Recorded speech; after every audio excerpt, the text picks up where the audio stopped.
There is no safe way to get into Irpin. The only feasible route is on the back of a police special forces pickup truck on dirt paths. But even here, the earth is scorched after Russian troops shelled the trail. Ukrainian forces are taking us into this area on back roads because they say taking the main roads is simply much too dangerous. They want to show us the damage done when Russian forces tried to enter Kiev. Ukrainian authorities say this is still one of the most dangerous places in this war-torn country, and we immediately see why. We are driving right towards an area engulfed in smoke from artillery shelling.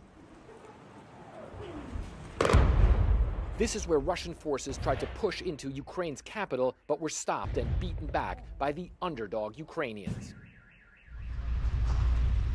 The battles here are fierce. Authorities say 50% of the city has been destroyed. To us, that number seems like an understatement. We have to keep moving quickly because this place can get shelled anytime. Ukraine's national police now patrols Irpin again, but their forces frequently come under fire, the chief tells me. Just yesterday, our officers who were searching for dead bodies, they were shot at with mortars, he says. They had to lay under the bridge and wait for it to stop. But the grim task of finding and taking out the many dead continues. More than 24 on this day alone. Some have been laying in the streets for weeks and can only now be removed. When Russian forces invaded Ukraine, they quickly advanced on the capital Kiev, all the way to Irpin. Here, the Ukrainians stood and fought back. Vladimir Putin's army controlled large parts of Irpin, and the battle laid waste to much of this formerly wealthy suburb. And this was the epicenter where we find burned out Russian trucks and armored vehicles.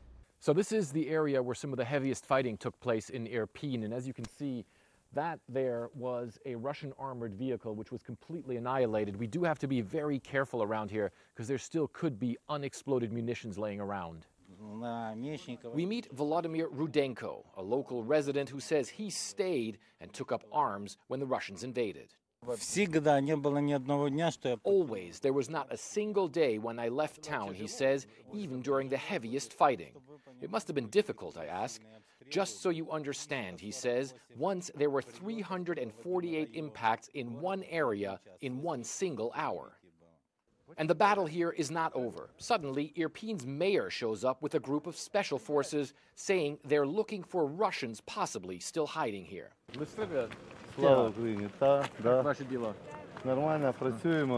I ask him how it's going. We're working, he says. There's information that there are 2 Russian soldiers dressed in civilian clothes, but with our group, we're going to clean them up.